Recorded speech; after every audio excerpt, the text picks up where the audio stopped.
जय हिंद साथियों। तो जैसा कि आप देखते थे कि पर डे हम एक न एक पठार पढ़ते थे, मध्य प्रदेश का पठारों को पढ़ते थे। तो आज भी हम उसी प्रकार से मध्य प्रदेश के सभी पठारों को पढ़ेंगे। आज हम पठारों को समाप्त कर देंगे। इसके बाद हम माउंटेन देखेंगे कि क्या यहाँ के पर्वत कितने हैं, कितनी इसकी चोटी, कौन सी सबसे ऊंची चोटी क्या है। तो मैप के माध्यम से हम पठारों पर्वतों को पढ़ेंगे, माउंटेन को पढ़ेंगे। तो इसके आगे हम देखते हैं, कोई भी टाइम ना लेंगे। मुझे आशा है कि सभी लोग ठीक होंगे। आप लोग कैसे हैं बताइए।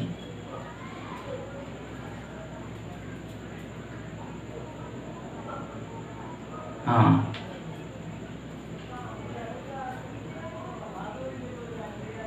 चलो ठीक है, देखते हैं। तो जैसा कि देखते हैं, अब हमें क्या देखना है। आज हमारा एक पठार रह गया था। तो मध्य प्रदेश के किस दिशा में स्थित है, तो यह पूर्व में स्थित है। तो इसे पूर्वी पठार या फिर बघेलखंड का पठार कहते हैं। तो इसे क्या कहते हैं हम, पूर्वी पठार या बघेलखंड का पठार कहते हैं। इसको देखते हैं, इसकी स्थिति क्या है। सर्वप्रथम हम स्थिति देखते थे। तो स्थिति क्या है, इसकी स्थिति को देखने जाएंगे। जब हम बघेलखंड के पठार की स्थिति को देखने जाएंगे तो 23 डिग्री 40 मिनट, कितना, 23 डिग्री 40 मिनट से 24 डिग्री 23 डिग्री 40 मिनट से 24 डिग्री 35 मिनट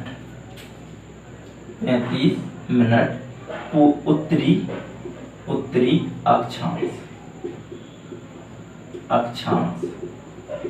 क्या इसकी स्थिति क्या है, तो पूर्व स्थिति। तो 23 डिग्री 40 मिनट से 24 डिग्री 35 मिनट उत्तरी अक्षांश तथा, अब आगे देखते हैं, तथा इसके आगे देखते हैं 80 डिग्री 5 मिनट से 82 डिग्री 5 मिनट से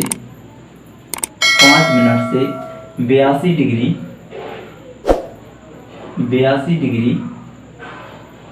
35 मिनट पूर्वी देशांतर। क्या रखा, पूर्वी देशांतर। स्थिति क्या बताई मैंने यहाँ पे कि 23 डिग्री 40 मिनट से 24 डिग्री 35 मिनट उत्तरी अक्षांश तथा 80 डिग्री 5 मिनट से 82 डिग्री 35 मिनट पूर्वी देशांतर में क्या है स्थित। इसके बाद में इसका क्षेत्रफल देखते हैं कि इसका क्षेत्रफल क्या है। जो बघेलखंड का पठार है, इसका क्षेत्रफल क्या है। तो यह मध्य प्रदेश के कुल क्षेत्रफल के लगभग कितना प्रतिशत, तो 7% क्षेत्रफल पर क्या है, फैला हुआ है। इसका निर्माण किससे हुआ है, तो निर्माण देखते हैं कि इसका जो बघेलखंड का पठार है, इसका निर्माण किससे हुआ है। तो आध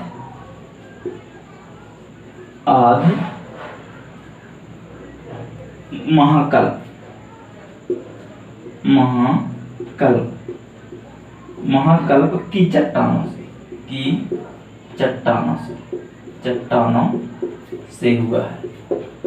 से हुआ है। तो निर्माण आदि महाकल्प की चट्टानों से इसका क्या हुआ है, निर्माण हुआ है।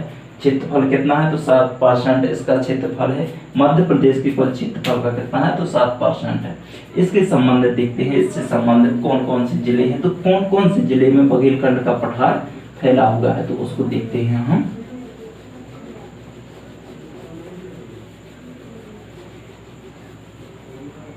चलो देखते हैं प्रमुख जिले हैं। जिले कौन कौन से हैं, तो प्रमुख जिले देखते हैं। प्रमुख जिले कौन कौन से हैं, तो उनको देख लेते हैं। जैसे अब पूर्वी भाग में है, तो यहाँ पे लगभग कौन से होना चाहिए, तो रीवा, सीधी, सिंगरौली, इस प्रकार से जिले यहाँ पे कौन कौन से हैं, तो देखते हैं। रीवा, मऊगंज, सीधी, सिंगरौली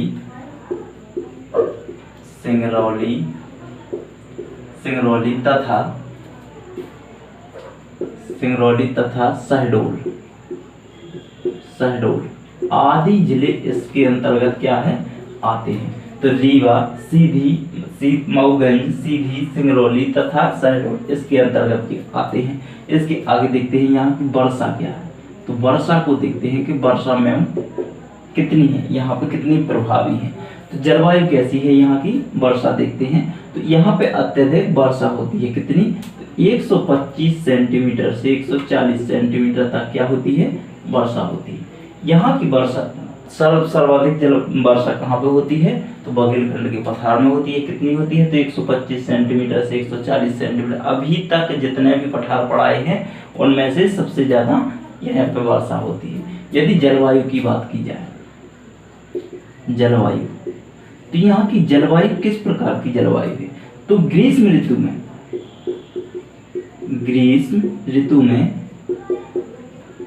में साधारण ठंडी, साधारण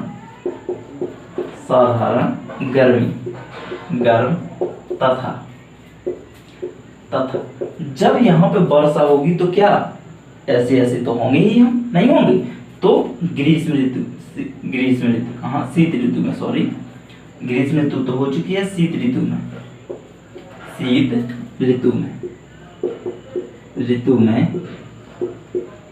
अधिक ठंडी होती है, अधिक ठंड होती है। जब वर्षा होगी तो ठंड तो हो भी करेगी। तो ग्रीष्म ऋतु में साधारण गर्म होंगे तथा शीत ऋतु में अधिक ठंडी होगी यहाँ पे। तो इस प्रकार की यहाँ की जलवायु है। तो इस वर्षा कितनी है, तो 125 से 140 सेंटीमीटर है। अब कल पढ़ेंगे हम क्या, देखिए कल क्या चल रहा है अभी, तो चंद्रयान 3 चल रहा है, जो कि अभी लॉन्च हुआ है, 14 तारीख को लॉन्च हुआ है 2:35 पर। कितना, 2:35। तो उसको देखेंगे हम कल। चंद्रयान को हम पूरा डिटेल से पढ़ेंगे। देखते हैं इसके आगे कि नदियां कौन कौन सी बहती हैं। अभी हमने देखा है कि जलवायु क्या थी, तो यहाँ पे नदियां कौन कौन सी बहती हैं। तो नदियों को देखते हैं, नदियां देखते हैं यहाँ पे। तो सोन नदी, जोहिला,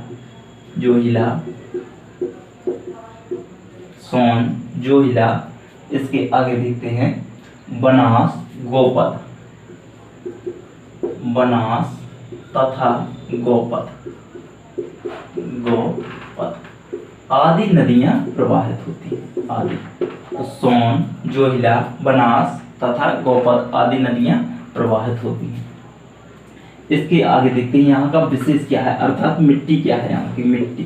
तो मिट्टी को देखते हैं, कौन सी मिट्टी यहाँ पे, कौन सी, इस पठार के अंतर्गत कौन सी मिट्टी पाई जाती है। कहीं काली मिट्टी पाई जाती है, तो कहीं जलोढ़ मिट्टी, कहीं पे लाल काली मिट्टी पाई जाती है। तो मिश्रित मिट्टी, यहाँ पे कैसी मिट्टी पाई जाती है, तो लाल पीली मिट्टी पाई जाती है। तो लाल काली कहीं पे पाई जाती थी, लेकिन यहाँ पे कैसी, तो लाल पीली मिट्टी।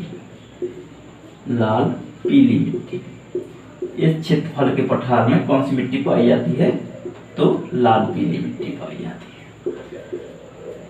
इस प्रकार से जितने भी पठार थे, तो आज सभी पठार साथ के साथ हम पठार समाप्त हो चुके हैं। इसके आगे हम मध्य प्रदेश के पर्वतों को देखते हैं कि कौन सा पर्वत है, किस पठार के अंतर्गत आता है, तो उसको देखते हैं हम, पर्वत। तो हम अब हेडिंग क्या बनाएंगे, मध्य प्रदेश के माउंटेन अर्थात पर्वत। तो मध्य प्रदेश की पर्वत चोटियां देखते हैं। उसके अंतर्गत हम इतना भी देख लेंगे कि कौन सी चोटी सबसे ऊंची है, किस पर्वत श्रेणी की सबसे ऊंची चोटी कितनी है, कितनी उसकी हाइट है, उसको भी साथ में देखना है। क्या देखना है, हाइट को भी देखना है। तो हाइट भी देखेंगे आज हम कि कितनी इसकी हाइट है। तो हम हेडिंग बनाएंगे मध्य प्रदेश की पर्वत चोटियां।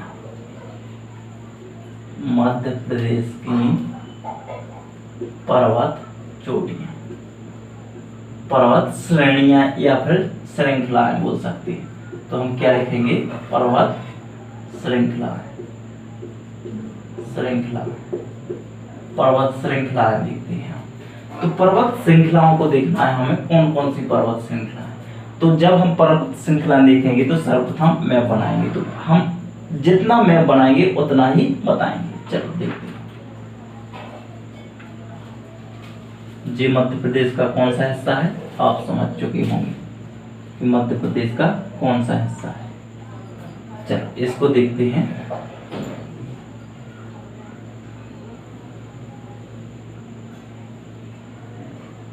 इतना हमने अभी बनाया है।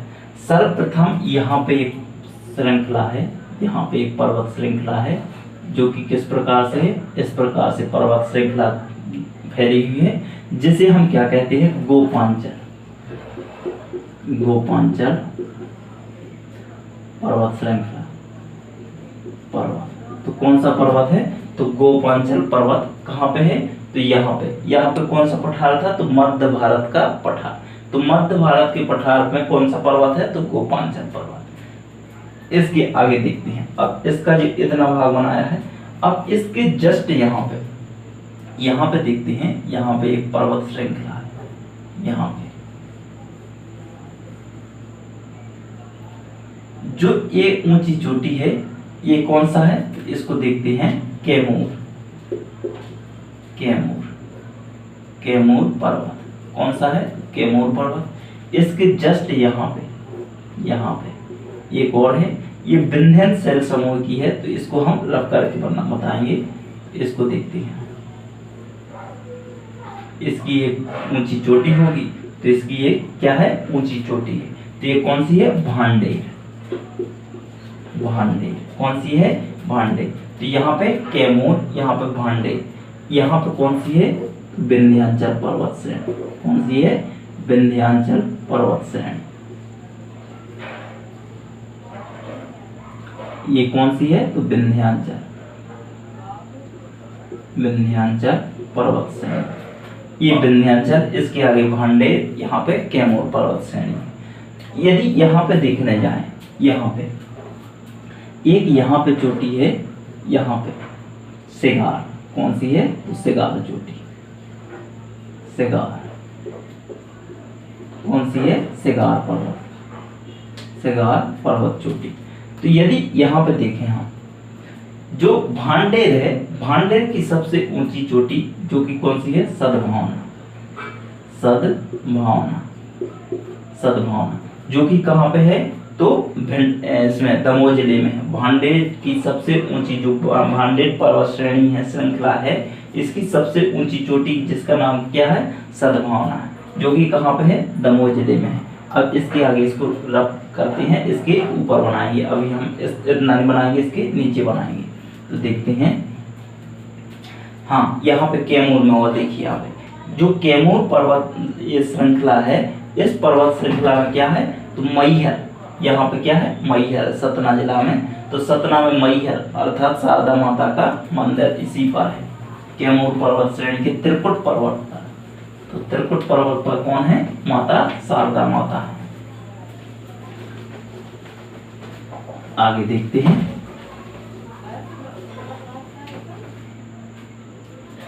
मध्य प्रदेश का कुछ इतना भाग हमने देखा था अभी। अब इतना बनाते हैं यहाँ पर ताकि सबको दिखता जाए। ये है।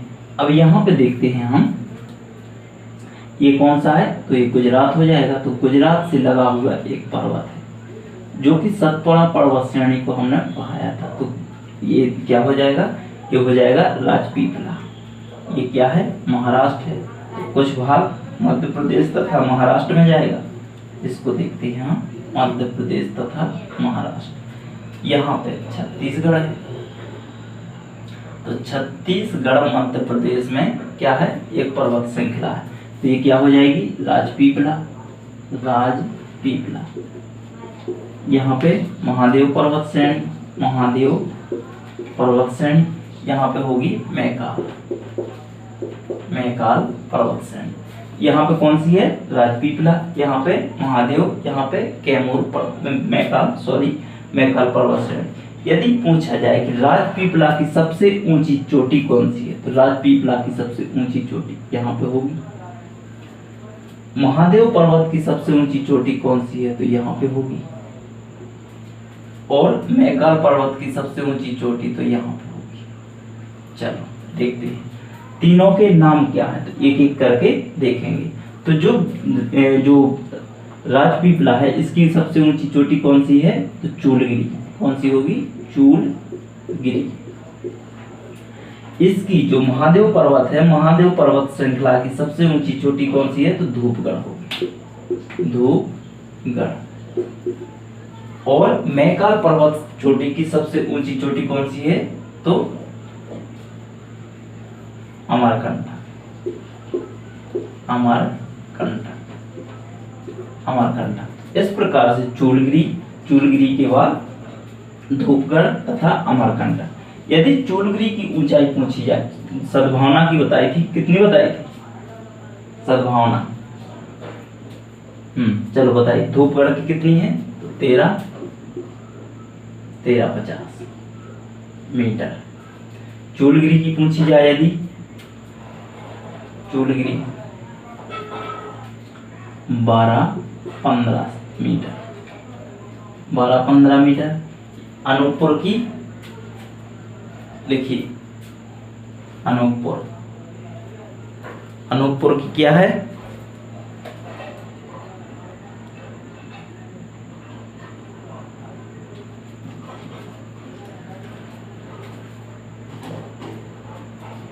चलो, राजपीपला हो गया, महादेव हो गया, मैकाल हो गया।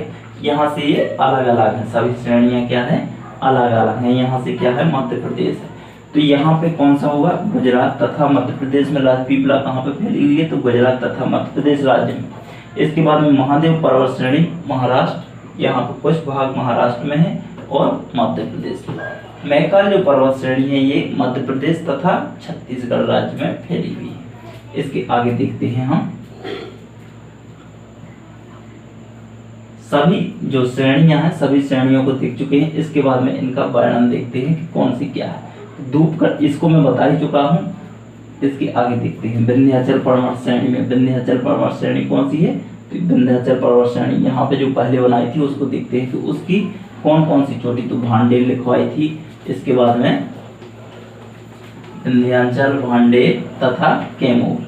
तो कैमूर को अलग अलग देखेंगे कि कितनी कितनी चोटियां हैं वहां पे, कौन कौन सी चोटियां हैं। तो सभी चोटियों को एक एक करके देखेंगे। यहाँ पे देखेंगे हम सबसे पहले विंध्याचल, विंध्याचल, विंध्याचल पर्वत श्रेणी, विंध्याचल। विंध्याचल पर्वत श्रेणी है, यह कहाँ पे है? तो पश्चिमी भाग में। विंध्याचल पर्वत श्रेणी यहाँ थी, तो ये कहाँ पे थी? पश्चिमी भाग में। और जो कैमूर पर्वत श्रेणी थी ये कहाँ पे थी? पूर्व में थी। विंध्याचल पर्वत श्रेणी तथा पूर्वी पर्वत जो मैकाल पर्वत श्रेणी थी, मैकाल नहीं सर सॉरी, भांडे कैमूर पर्वत श्रेणी थी, इसके बीचों बीच में एक श्रेणी थी, उसका नाम क्या था? उसको बताइए।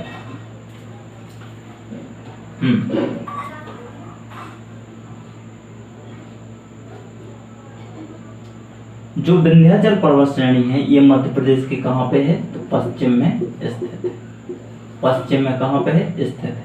इसके अंतर्गत कौन कौन सी चोटियां आती हैं? अब यदि ये ऊंची चोटी तो एक ही होगी, लेकिन छोटी छोटी भी तो कुछ पर्वत होंगे कि नहीं होंगे? तो इसके छोटे छोटे पर्वत कौन से हैं? तो इसके पर्वत छोटे छोटे देख लेते हैं।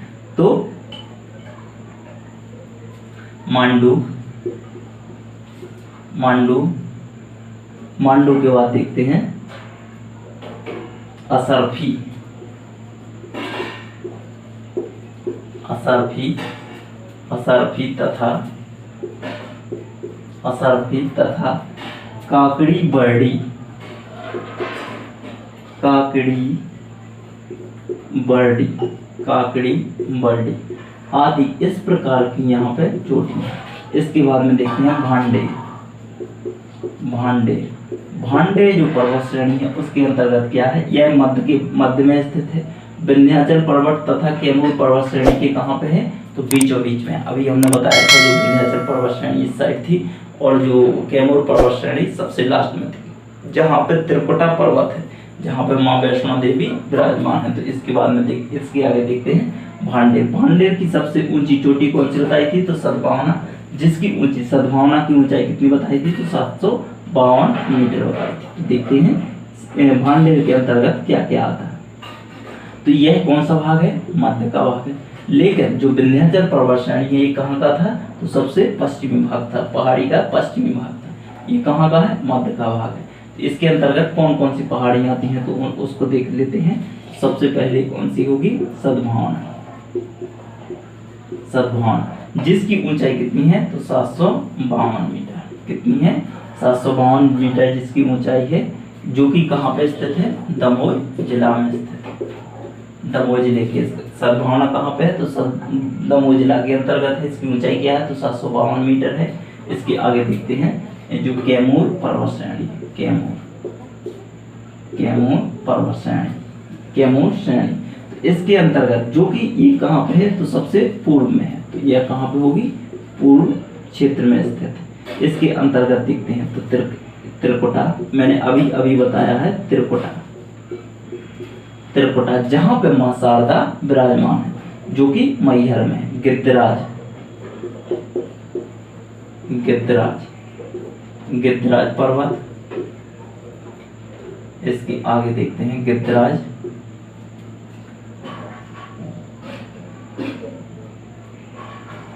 गिद्धराज पर्वत जहां से क्या है, केन नदी का उद्गम स्थान है। केन नदी का क्या है, उद्गम स्थल है, उद्गम स्थल है। तो त्रिकुटा पर्वत, गिद्धराज पर्वत जहां से क्या क्या निकलता है तो केन नदी का उद्गम स्थल है जहां पे। आगे देखते हैं सतपुड़ा पर्वत श्रेणी की जो 3 चोटियां बताई थी, कौन कौन सी बताई थी तो सर्वप्रथम कमेंट बॉक्स में लिख के दिखाइए। सतपुड़ा की 3 दिन से बता रहा हूँ, 4 दिन से। सतपुड़ा पर्वत श्रेणी को कितने भागों में बांटा गया है तो 3 भागों में। कौन कौन से, राजपीपला, महादेव तथा मैकाल। राजपीपला की सबसे ऊंची चोटी कौन सी है, राजपीपला की सबसे ऊंची चोटी चूलगिरी, हाँ।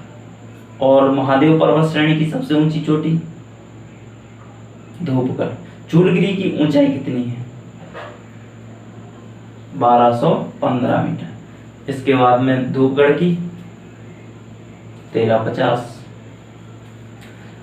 और अमरकंटक, अमरकंटक जो कि किसकी है, मैकाल पर्वत श्रेणी की सबसे ऊंची चोटी है। कौन सी, अमरकंटक। जहां से कौन कौन सी नदियां निकली हैं, जहां से सोन नदी तथा सोन, जोहिला तथा नर्मदा नदी का उद्गम माना जाता है। तो नर्मदा नदी जब हम पढ़ेंगे तो हम बताएंगे कि कहां से निकली है, उसको एक एक करके हम देखेंगे। चलो देखते हैं आगे। सतपुड़ा पर्वत श्रेणी, तो हेडिंग बनाएंगे यहाँ पे, सतपुड़ा, सतपुड़ा पर्वत श्रेणी, पर्वत श्रेणी, सतपुड़ा पर्वत श्रेणी। इसको देखेंगे, इसके कितने भाग हैं तो 3 भाग हैं। कौन कौन से, राजपीपला, राजपीपला के आगे देखेंगे महादेव, महादेव, महादेव के आगे मैकाल, मैकाल। इस प्रकार से 3 भागों में इसे बांटा गया है। इसके आगे देखते हैं इसके जो कौन सा भाग है, ये पश्चिमी भाग है, पश्चिमी, पश्चिमी। ये कौन सा है, मध्य का है। ये कौन सा भाग है तो पूर्वी भाग है। कौन सा भाग है तो पूर्वी भाग। राजपीपला कौन सी है तो पश्चिमी श्रेणी है। महादेव कौन में है तो बीचों बीच में स्थित है। मैकाल कहाँ पे है तो पूर्वी क्षेत्र में, जो कि मध्य प्रदेश तथा छत्तीसगढ़ के बीचों बीच में स्थित है। इसके आगे राजपीपला को देखते हैं तो राजपीपला की विस्तार कहाँ पे है तो अभी मैंने बताया है, राजपीपला का विस्तार मध्य प्रदेश, गुजरात तथा मध्य प्रदेश में। महादेव पर्वत श्रेणी का विस्तार कहाँ पे, मध्य प्रदेश तथा महाराष्ट्र में, जो कि यहाँ पे मैकाल श्रेणी थी। मैकाल पर्वत श्रेणी थी जो कि पूर्वी थी। तो इसका विस्तार कहाँ पे है तो मध्य प्रदेश तथा छत्तीसगढ़ के अंतर्गत स्थित है।